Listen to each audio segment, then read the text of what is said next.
ആദ്യം TDP no പറഞ്ഞു, പിന്നീട് അങ്ങൊരു പൂരം തന്നെയായിരുന്നു. NDAയിൽ നിന്ന് 13ഓളം സഖ്യകക്ഷികളാണ് NDA വിട്ട് പുറത്തു വന്നിട്ടുള്ളത്. ഒരു രക്ഷയുമില്ലാതെ പെരുവഴിയിലാണ് BJP ഇപ്പോൾ ഉള്ളത്.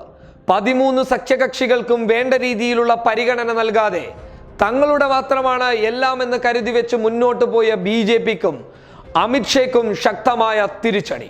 അമിത്ഷയുടെ ചാണക്യ തന്ത്രങ്ങൾക്ക് പുല്ലുവില കൽപ്പിച്ച് ഹിന്ദി ഹൃദയഭൂമിയിലെ കോൺഗ്രസിന്റെ തേരോട്ടം ഒരിക്കൽ കൂടി ഓർമ്മപ്പെടുത്തുന്നു. അമിത്ഷയ്ക്ക് പകരം ഇനി ആരെ കൊണ്ടുവരും BJP എന്നുള്ളത്. മോദി തരംഗം രാഹുൽ തരംഗത്തിലേക്ക് വഴിമാറിയതോടുകൂടി ഉത്തർപ്രദേശിന്റെ അവസ്ഥയിലും ഏകദേശം തീരുമാനമായിട്ടുണ്ട്.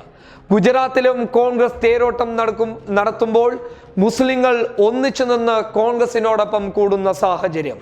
ഒരിക്കലും എവിടെയും രക്ഷയില്ലാത്ത അവസ്ഥയിൽ നിൽക്കുന്ന NDAക്ക് മുന്നിൽ തുറന്നിട്ട വാതിൽ പോലെ നിന്നിരുന്നത് ശിവസേനയാണ്. എന്നാൽ അവസാനം ശിവസേനയും ബായി പറഞ്ഞ് പിന്നോട്ട് വന്നപ്പോൾ അവസാനമുണ്ടായിരുന്നത് ഉത്തർപ്രദേശിലെ അപ്നാദളാണ്.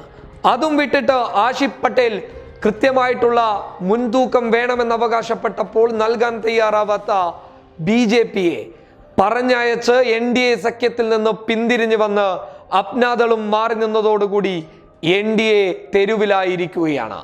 കോൺഗ്രസ് രണ്ടും കൽപ്പിച്ച് മുന്നോട്ട് പോകുമ്പോൾ അമിത്ഷയും മോദിയും രാഹുലിനെ നോക്കി വെള്ളമിറക്കുന്ന സാഹചര്യം കാണുമ്പോൾ ഒരു കാര്യം ഉറപ്പാണ്, കോൺഗ്രസ് തേരോട്ടത്തിന് മുന്നിൽ അടിയറവ് പറഞ്ഞിരിക്കുകയാണ് BJP എന്നുള്ളത്.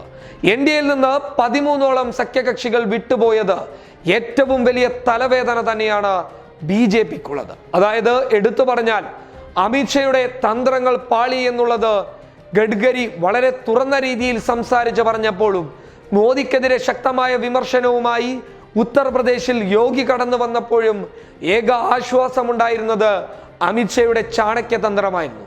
ആ ചാണക്യതന്ത്രങ്ങൾക്ക് ഹിന്ദി ഹൃദയഭൂമിയിൽ പുല്ലുവില കൽപ്പിച്ചപ്പോൾ ഇനി എവിടെ പോകുമെന്നറിയാതെ തെരുവിൽ നിൽക്കുന്ന NDAക്ക് ആശ്വാസം പകരാൻ ഇനി ആര് വരും?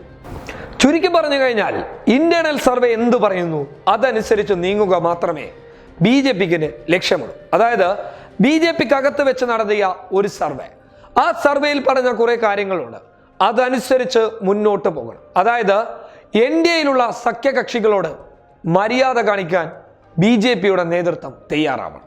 അവർക്ക് വേണ്ട ആനുകൂല്യങ്ങളും പദവികളും അവർക്കനുസരിച്ച രീതിയിൽ നൽകാൻ മുന്നോട്ട് വരണം. എല്ലാം ഞങ്ങൾക്ക് എന്നുള്ള ഒരു തോന്നലിൽ നിന്ന് മാറി എല്ലാം പലരിലേക്കും എത്തണമെന്നുള്ള ഒരു തോന്നലിലേക്ക് പോകണമെന്നുള്ളതാണ് ഇന്റേണൽ സർവേ സൂചിപ്പിക്കുന്നുള്ളത്. അമിത്ഷയുടെ കുതന്ത്രങ്ങൾക്കൊക്കെ ഹിന്ദി ഹൃദയഭൂമി തിരിച്ചടി നൽകിയതുകൊണ്ട് ഉത്തർപ്രദേശിലേക്കാണ് ഇനി ഏക നോട്ടം. അവിടെയാണെങ്കിലോ SP-യും BSPയും കട്ടക്ക് നിൽക്കുകയാണ്. രണ്ടും കൽപ്പിച്ച് SP-യും BSPയും 40-50 സീറ്റുകളിലേക്ക് എത്തി നോക്കുമ്പോൾ കോൺഗ്രസുമുണ്ട് അവിടെ തേരോട്ടം നീക്കാൻ. അതായത് മുസ്ലിം വോട്ടുകൾ മുൻതൂക്കം നൽകുന്നത് ചിലപ്പോൾ കോൺഗ്രസിന് തന്നെയായിരിക്കാം. അങ്ങനെ വന്നു കഴിഞ്ഞാൽ നേരത്തെ കിട്ടിയിട്ടുള്ള വോട്ടുകളിൽ നിന്ന് ഒരു 50% BJP പിടിച്ചു നിർത്തിയാൽ ഉത്തർപ്രദേശിൽ ചെറുതായെങ്കിലും സീറ്റുകൾ നേടാൻ വേണ്ടി സാധിക്കും. ഒരു കണക്കിന് പറഞ്ഞാൽ NDA പെരുവഴിയിലാണ്. News desk public Kerala.